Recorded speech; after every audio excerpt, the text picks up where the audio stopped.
centralized exchanges that have been mistreating and mishandling customer funds. Okay, so when you go into an exchange and buy crypto, right?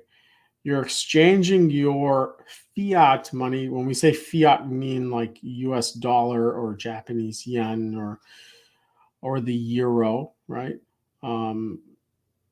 You're exchanging your fiat money for crypto. Okay. So what happens is that your dollars, let's use the US dollar for example, goes into a treasury. Okay. And this treasury amasses, right? And particularly what happened with the FTX, call it a scandal, is that the owners of these exchanges, like Sam Bankman-Fried, they collateralize really large loans, right, against the treasury. So a lot of bad things can happen when you over leverage your assets like that. Okay. And we've seen in a number of cases starting, I believe it's starting with UST or Terra and Luna, right, with Do Kwon and that entire scandal. It has trickled down and created a domino effect. And the latest domino to fall was FTX. Okay. If you have currency on FTX or cryptocurrency on FTX, please go try to withdraw. I believe it's not possible anymore. I recently learned that BlockFi has paused withdrawals as well. Okay. Let's get into the wallet creation and crypto transfer session. This is an emergency session. I've stood up and unfortunately I've wasted a lot of time because I'm not an avid user of StreamYard. StreamYard, please take note. Your platform is extremely hard to use. And I've been speaking for about 20 minutes now. And nobody was able to see or hear me, but they were able to see the slides, which I guess is half the battle. So let's get into it. All right, folks, Web3 Texas is an assumed name for our 501c3 nonprofit called Web3 Earth. We work on donations. We're setting up opportunities for membership very soon. But right now, it's basically, the community, us, the team, funding and working towards the mission of Web3 Earth. So we'd love it if you can just donate a few dollars or whatever you can afford by scanning this barcode here. So don't want to spend too much time here. Let's move right along. So right now, what we'll start with is tokens versus coins versus wallets versus blockchains, okay? First thing you have to understand is this really slick statement or phrase that keeps showing up in memes and all over the internet. It says, not your keys, not your coins. And I'm going to explain what that means here on the following slide. Okay. First, you got to understand what the types of wallets are. There are so many types. I think mainly what the majority of the public who buy crypto from exchanges actually have experience with this custodial hot wallet. Okay. For example, when you buy cryptocurrency on Coinbase, what's actually embedded inside of the Coinbase app is a hot wallet. Okay. Hot wallet is persistently connected to the internet, and the private key is held by the custodian, the third-party custodian, or in this case is Coinbase. Okay. When that third-party custodian holds your key, that means that the currency that you think you own is not really yours. Okay. That's what that phrase "not your keys, not your coins," or "not your keys, not your crypto" means. Okay, really want to let that sink in. When you buy cryptocurrency on an exchange like Coinbase or Kraken or KuCoin, as long as you keep your crypto on the exchange, those coins truly are not yours. Okay, it's really important to understand that they truly are not yours until you transfer them to one of these over here. So let's come over here. You see the branches coming down from self-custody. Self-custody is very important, and it is the pinnacle of Web3. Web3 is all about ownership. Okay, for the longest time we've been giving up our data and our intellectual property to companies that could afford to house them and to transmit them, communicate them. Okay, I'm talking about Facebook, Instagram, all the social medias. Any company that's a centralized company. We are actually renting space on their server, right? And in exchange, especially when the product is free, you're the product. In exchange, we give them rights to our intellectual property or to our likeness. Okay.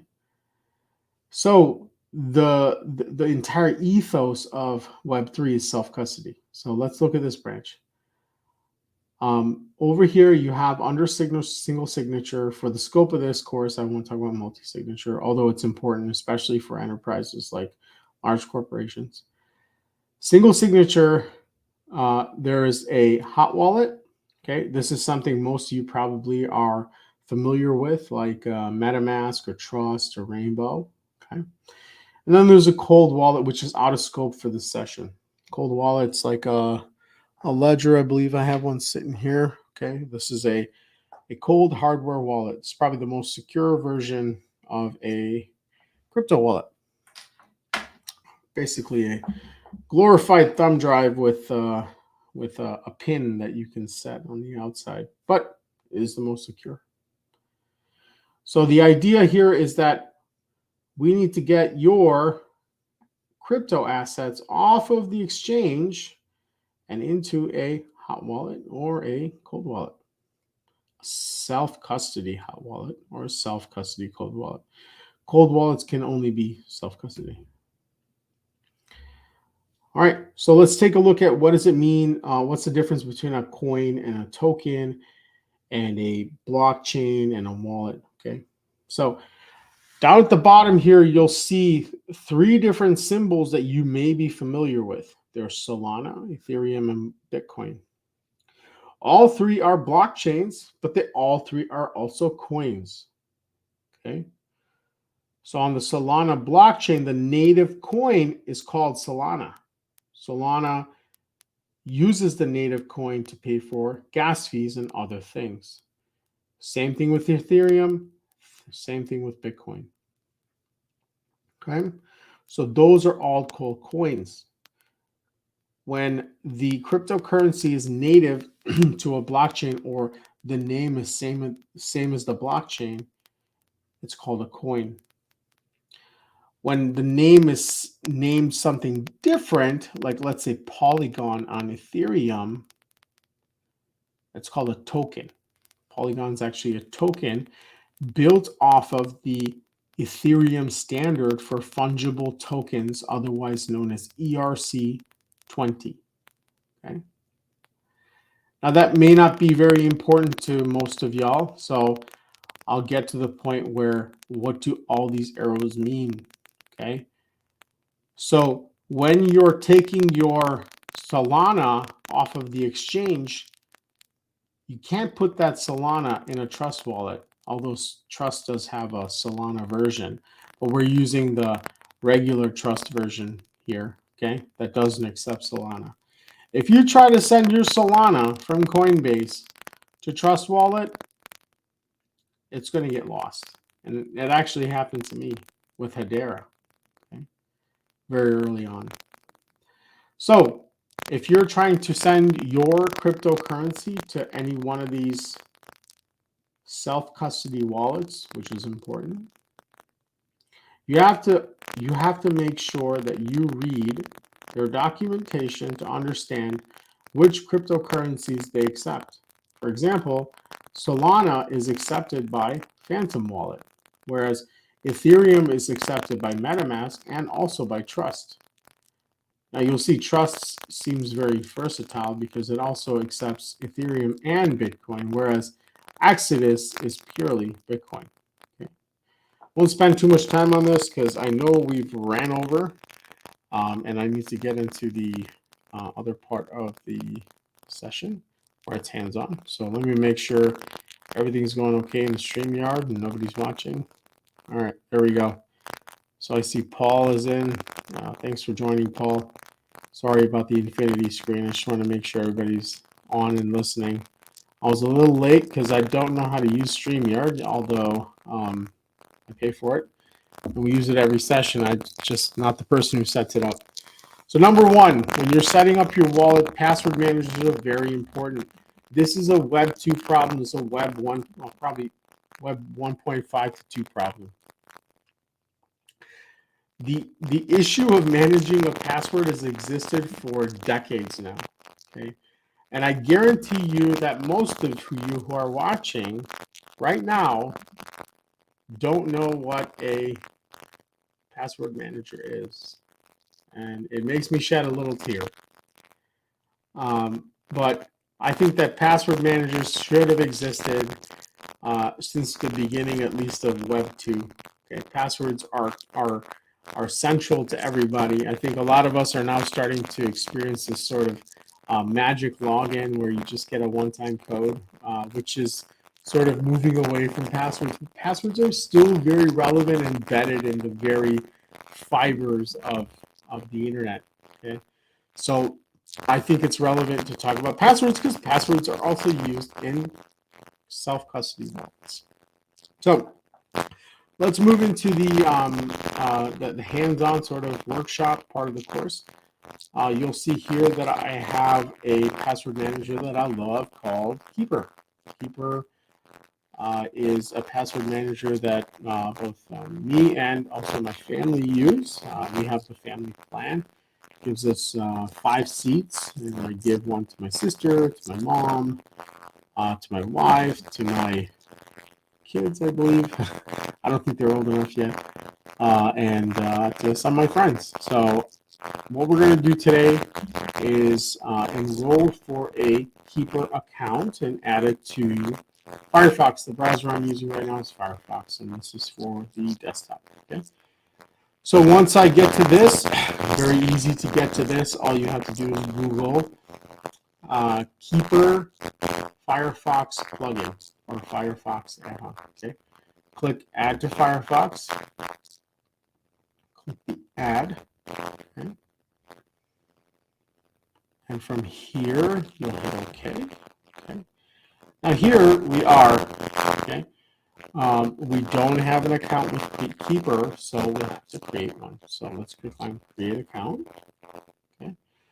So I'm going to use an email address that I believe I own that's not registered with Keeper. Let's actually, yeah, my Web3 Texas account is not registered with Keeper, so let's use that. Okay. Look at Web3TX. .org. So imagine your email address is in here. Okay. Click next. Okay, master passwords. Very important. This is the keys to your kingdom. This is the keys of keys. This is the key that protects all the rest of your keys. Okay. So this is the password that will allow you to access your vaults. Within your vault is every password for every website or every app that you're on. Okay. So make sure this is extremely secure. I love using passphrases. NIST recommends the use of long passphrases, garbled words that may mean something to you. So let's say I'm going to actually use something from the table of contents for this session. So set up a password manager. So let's make that our password set, and I'll let you view it here. Set up a password-management. Okay, and then I'll throw in some numbers at the end. 1, 2, 3, 4. Maybe not make it in sequence order there, and then I'll throw in the first 2 special characters of the numbers you see on your keyboard. Okay. So I'm going to confirm this password, SET. Actually, let's make this S capital, just to make it a little bit more complex. Let's view this again. I'm going to do SET UP. See, I have an extra P in there, and an extra S. A set up PA. Oh no, that was on purpose. Set up pass.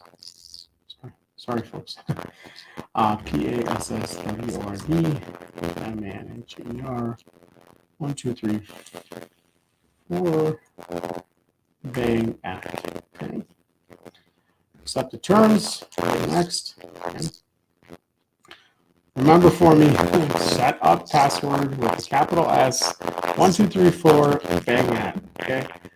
I'm going to destroy this account after, so feel free to try and hack me if you'd like.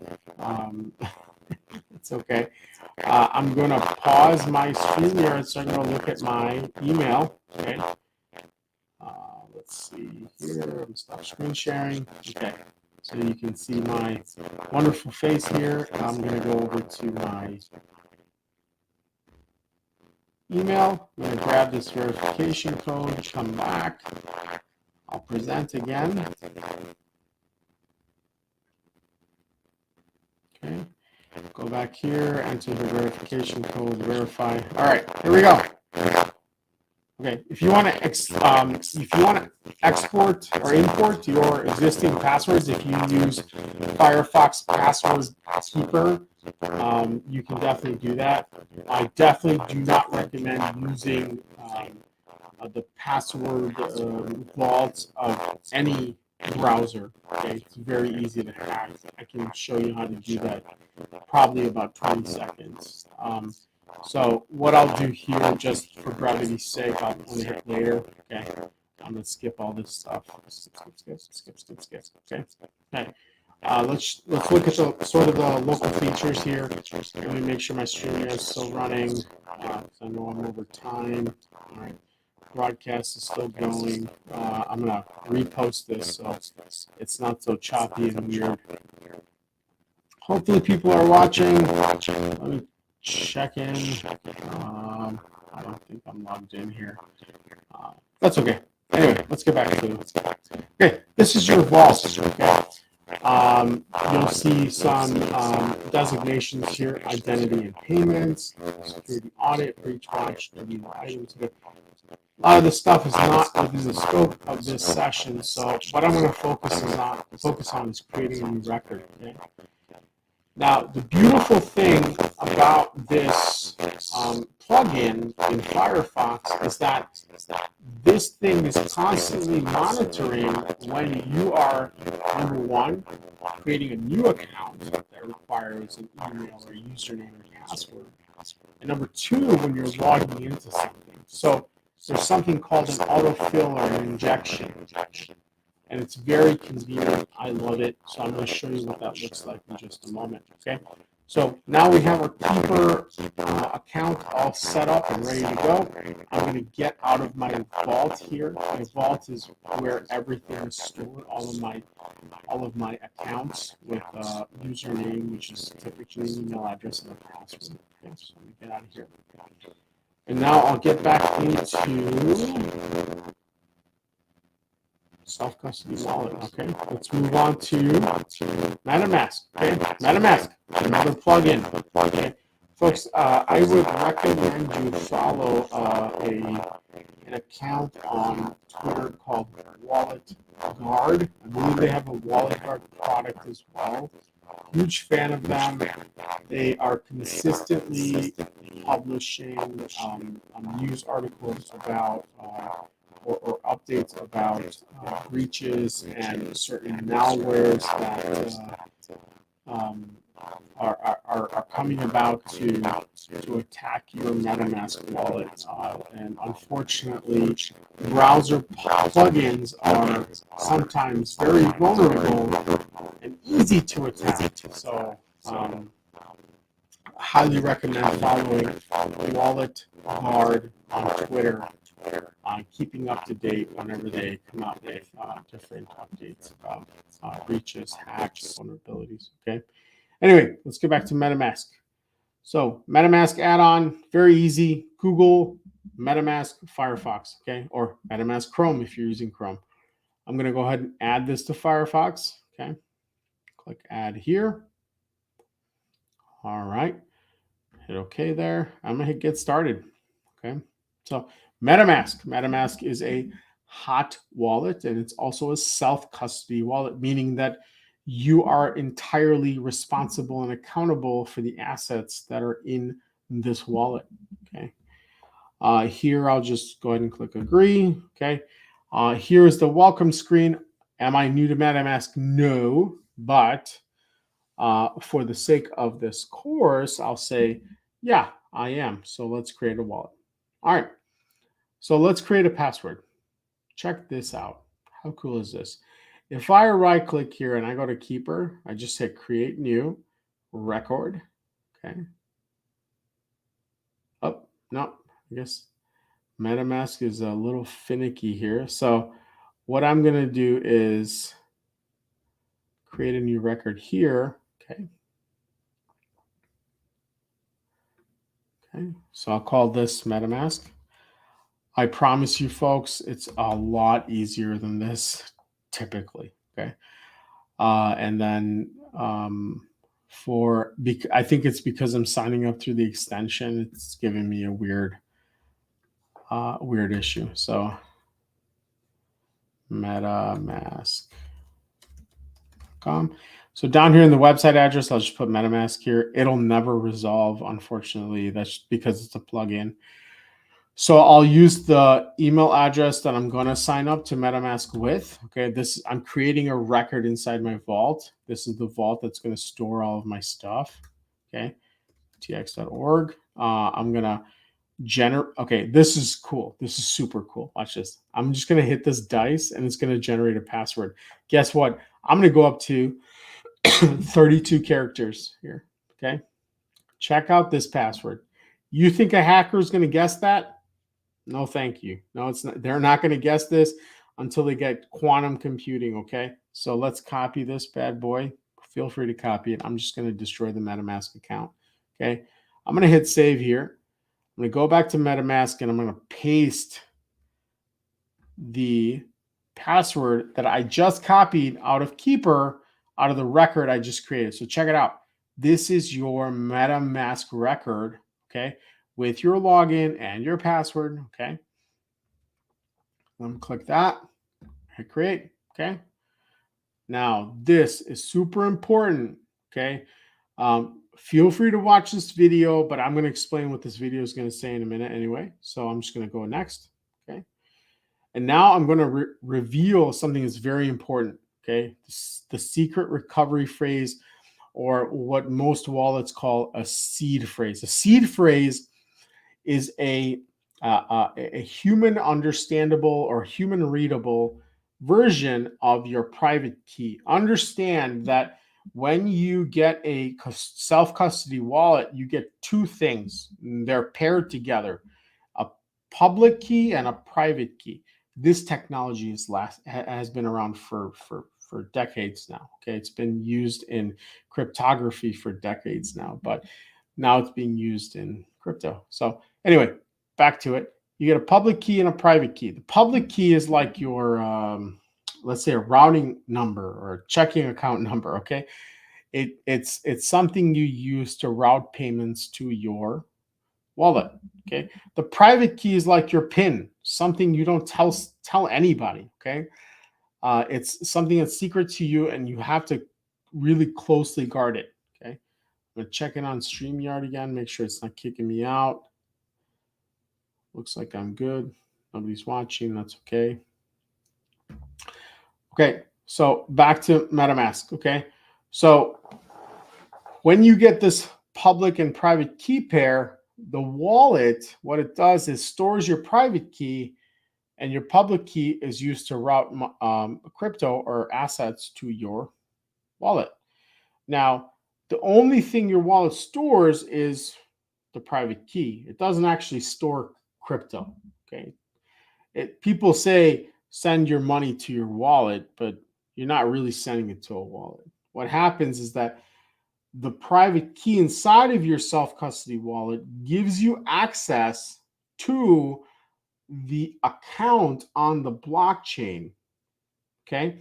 So on the blockchain, what happens is there's a record saying that this public address, wallet address, owns this much crypto, and this is the kind of crypto, this was the transaction date, et cetera, et cetera.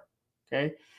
So when this public key owns this asset, okay, let's say it's 10 Ethereum, the only way to modify or transact that, right, or use that balance is if you have that adjoining private key to that public key, right, to the public wallet address.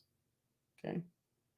I hope you're following along. We do have a really great session all about crypto wallets and or digital wallets and security on our website at web3tx.org/learn. So go check that out. I don't want to get too deep into this. So let's get back to the seed phrase, or what MetaMask calls a secret recovery phrase. Okay, you'll see it's also a set of words. Okay, typically non-Bitcoin wallets have 12-word seed phrases, and Bitcoin wallets typically have 24-word seed phrases. Okay, so this is it.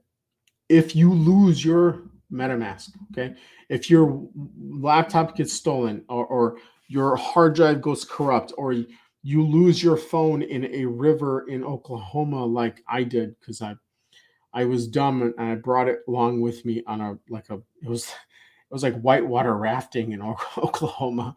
I lost my phone, and if you lose your phone or your laptop, that's it. That's where your your private key is stored. But if you have access to this seed phrase, you're good. You can recover it. Okay, so this is very important. There's over 4 billion. Wait, no, 4 million Bitcoin lost in wallets that are locked out. These people bought Bitcoin and forgot their password and their seed phrase, and they're locked out of their Bitcoin. Okay, so what I'm going to do here is something special. So I want you to watch real carefully. I'm going to copy this. Okay, this set of 12 words, which is my seed phrase. I'm going to go back to Keeper. I'm going to edit my record. Okay, within my record in the notes, okay, or you can add a custom field if you'd like. We can call this text or multi-line text. Let's call it text, okay? And then you paste it in there, okay? Save it, okay? Now you have your password and your seed phrase, okay? Securely stored in a vault with your password manager. Okay, so let's go back to MetaMask. We hit next. Okay, MetaMask is going to be like, cool. I think you copied and wrote down or recorded somewhere your secret recovery phrase or your seed phrase, but we're going to check. Okay, so it's going to say, please select each phrase in order to make sure it's correct. Okay, so what I'm going to have to go back and forth. Okay, so shy, object, swallow, jewel, marine, man, green, frog, nation, castle, powder, one. Marine, that's awesome. Tomorrow or today is the Marine Corps birthday. I think we're still in today. Yeah, we are 10/21. So happy birthday, Marines. I am a fellow Marines myself. So let's go back here and see. We got fog. I know we got castle. We got jewel. Yep, jewel's in there. Is green in there? Typically, I'd have this on another screen. It'd be a whole lot easier. Green's in there. I know marine's in there. Shy object, swallow, jewel, marine, man, green, fog. Shy, swallow. I think object. Yep, object's in there. Nation. Yep, nation. Marine and nation. That's awesome. Okay. Man, one powder. Man, one powder. Oh, you know what? I've actually never done this before. It typically asks you to verify like the third and fifth and 10th word. So you have to put it in the right order. So sorry, I was screwing it up. Shy, object, swallow, jewel. So let's take shy, object, swallow, jewel. Oh, sorry. Oh, what's going on? Okay. Shy, object, swallow, jewel. Marine, man, green, frog. Marine, man, green, fog, nation. Marine.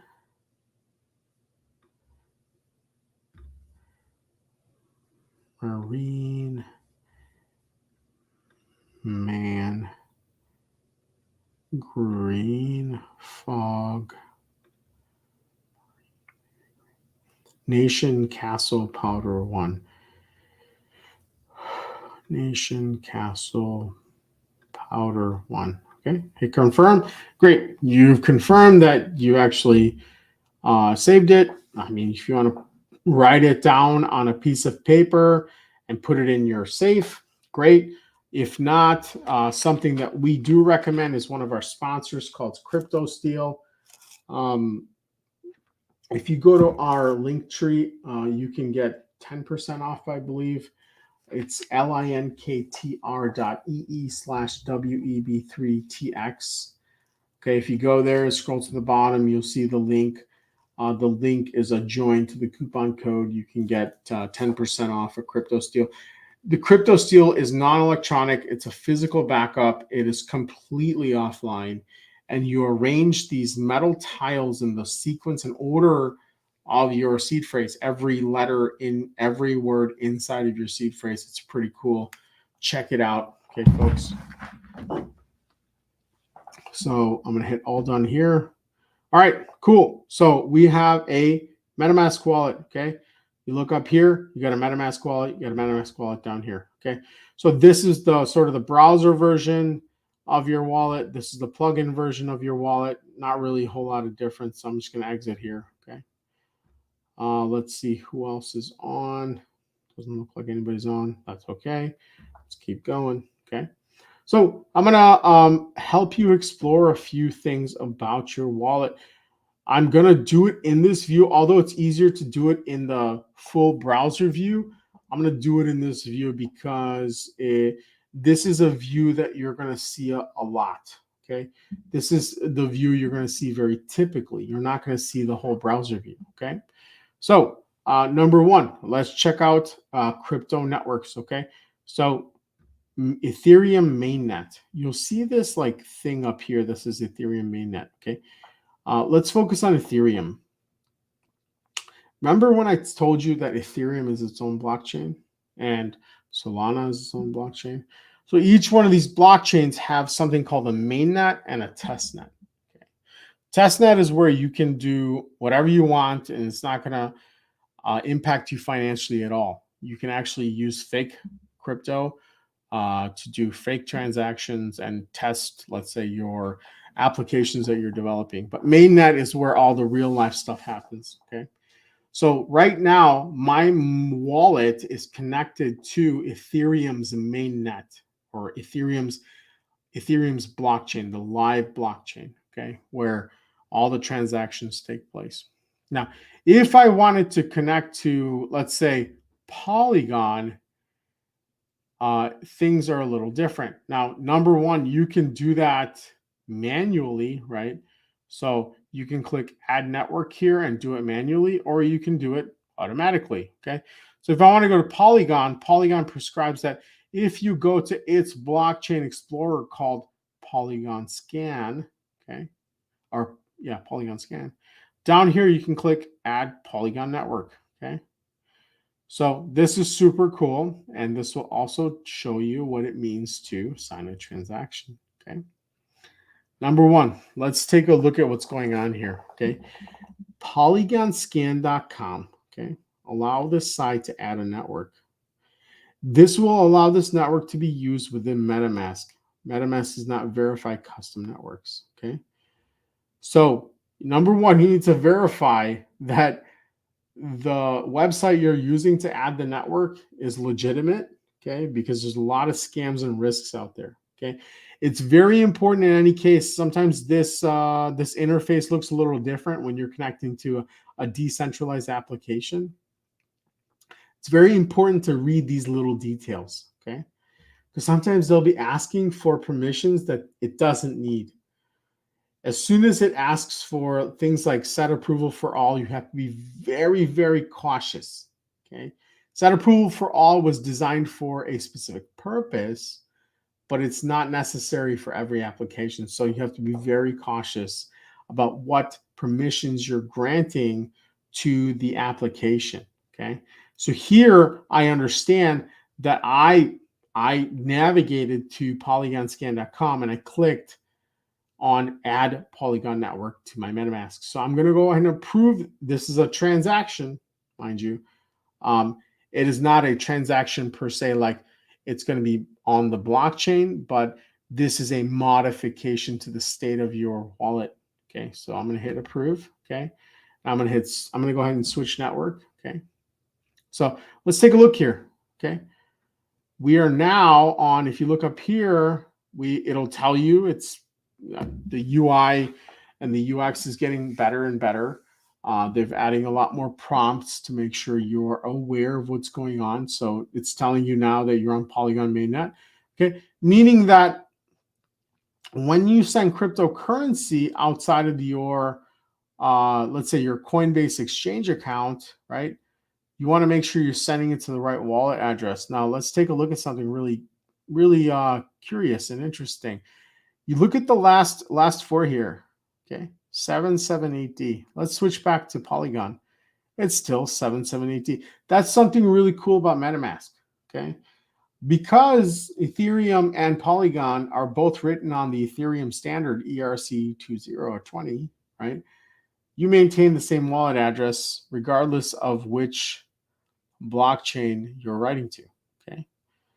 So this is something really unique and cool. I really implore you to add more networks here and check out and see if your wallet address changes. Right now it says account one. Okay, that can change depending on if you buy in something like an ENS, Ethereum naming service, which is a domain. Personally, I own nickjames.eth with the E inside of James is a 3. Okay. So let's explore a few more things. Let's create a new wallet, folks. You can own, one person can own, this is why the wallet creation metric for Web3 adoption is so skewed. Excuse me, I had to adjust my legs. Because the one person can own over 200 wallets. I'm not sure really what the limit is, but let's create a new wallet, okay? So we'll go here and we'll say create account. Account 2, let's call this second account. Okay. All right, so now I have a second account. So let's go back to Ethereum mainnet, okay? And here are your profiles, okay?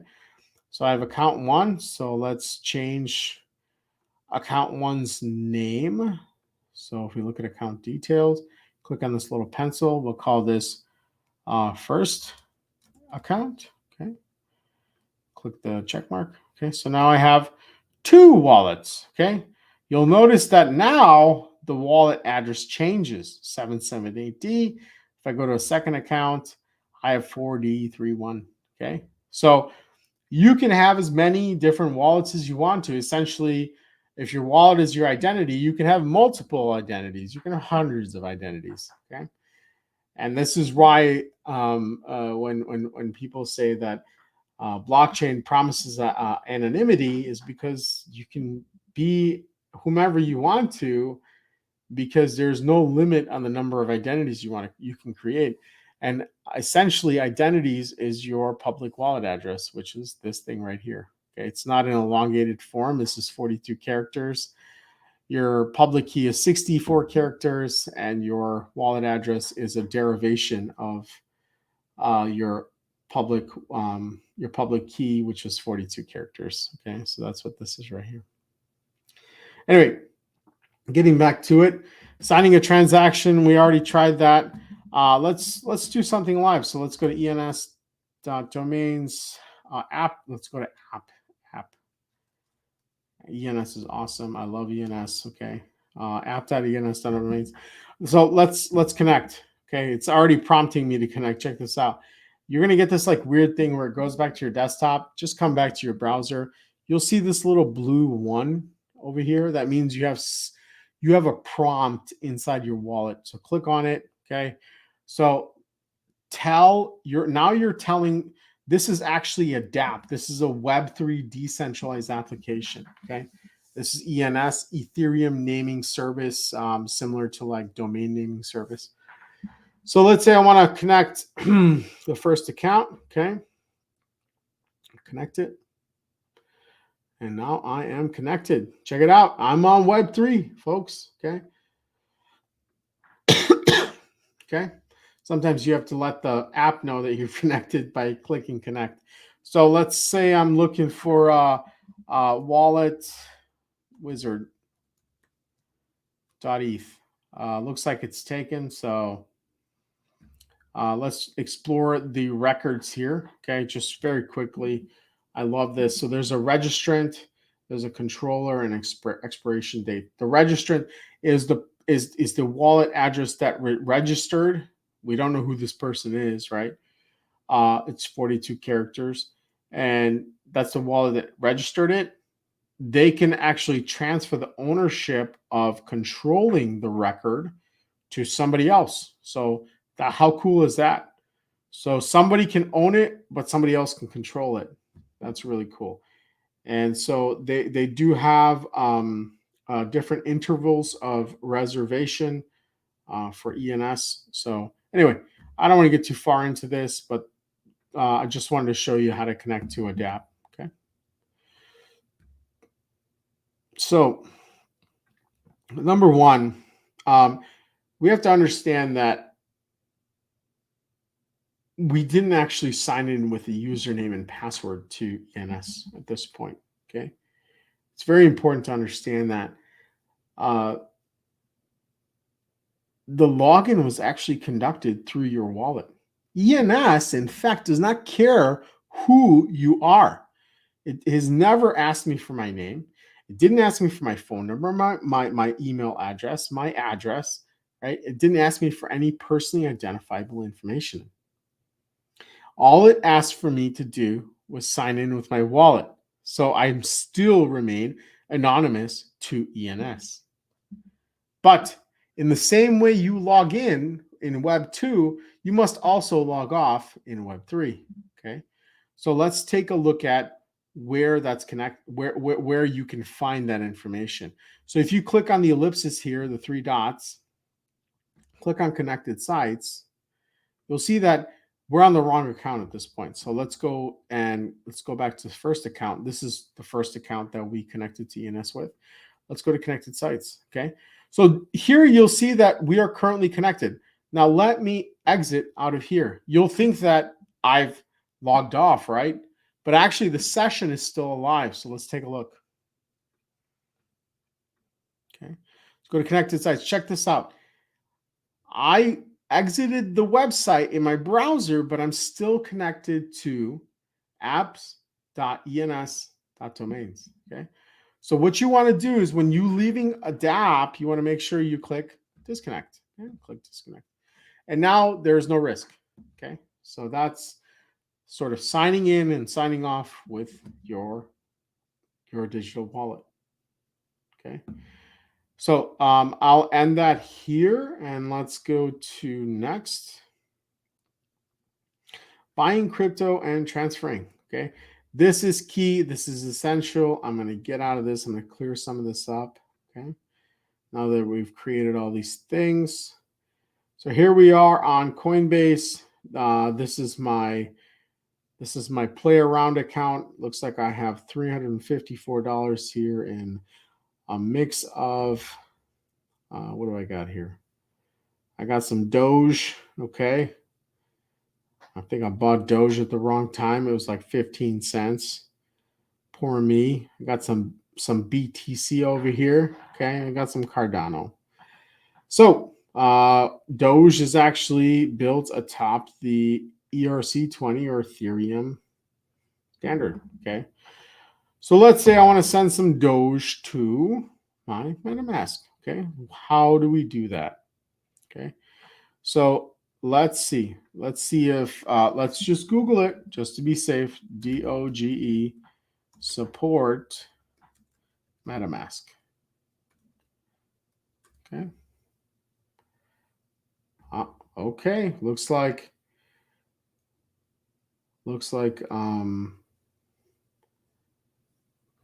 MetaMask can support.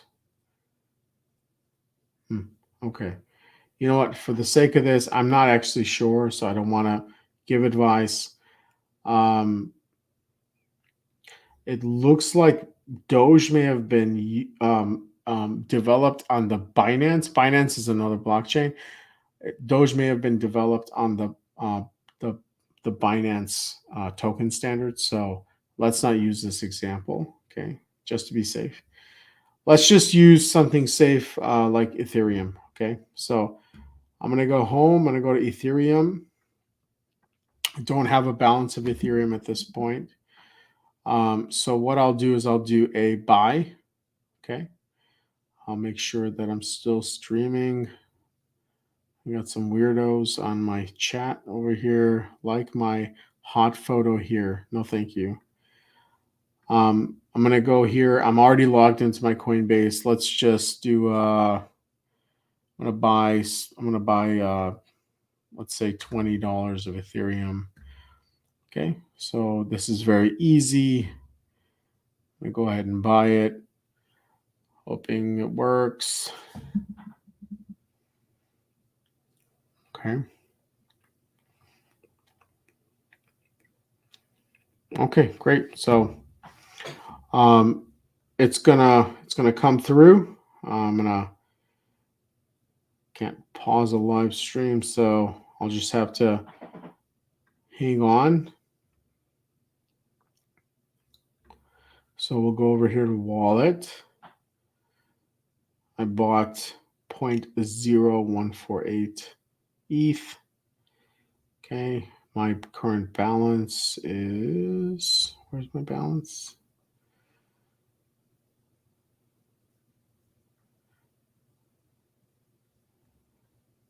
I'm really used to the mobile version of this. I'm not sure where it's under my vault. No, it's not vault. Wallet. I'm gonna send 15. Okay. So here's the important point. This is how you take money that or cryptocurrency that you bought on an exchange, a centralized exchange like Coinbase or Kraken or KuCoin or FTX if they're still allowing withdrawals, or BlockFi. And what you'll do here is you'll go to your MetaMask. Okay. You're gonna make sure you're on Ethereum mainnet. You're gonna copy your address by clicking here on these two boxes. Okay, you'll say copy to clipboard. You'll come here and then paste. Okay, so I just pasted my wallet address. You don't need a note. Sometimes you need a note. Be very careful when you're going through this process. Okay, depending on what it is you're transferring, whether it's like BNB from Binance or Hedera, sometimes you need these like sort of notes or additional messages. Okay. So what we're going to do is continue. I'll just put my MetaMask in there. Okay. And I'm just going to go and hit send now. Okay. So I have to open it Appreciate your Coinbase. Yes, I'm trying to send crypto. Yep. Okay, the request was approved. And now you should see,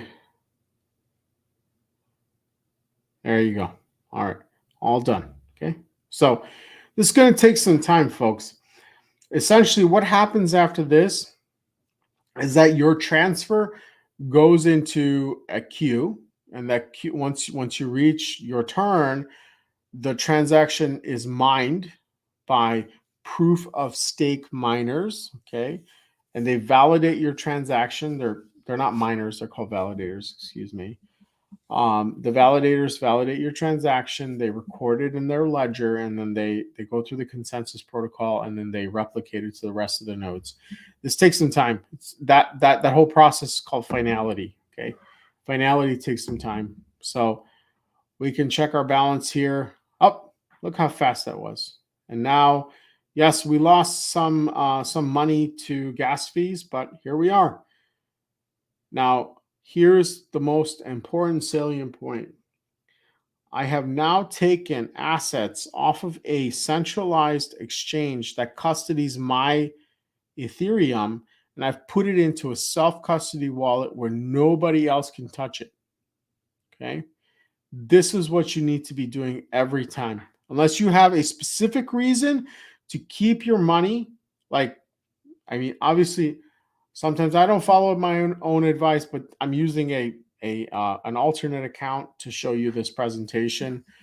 I have other accounts with other crypto in it, but for this account, I had a small amount of crypto still in my Coinbase. Essentially, in an optimal situation, I would have all of that currency or cryptocurrency in a Metamask wallet. Okay, so that, I believe, is the end of our workshop. Hopefully, you were able to gain a lot from it. Once again, folks, we are a 501c3 nonprofit. We would love for you to just scan this barcode and donate to us, whatever you're willing, whatever you can. We truly appreciate it. I hope this was able to give you a little bit more clarity on how to truly own your cryptocurrency. Okay. My name is Nick James. Once again, I'm the founder of Web3 Texas, which is the assumed name for Web3 Earth, which is the bigger plan. All right. Well, we'll catch you soon.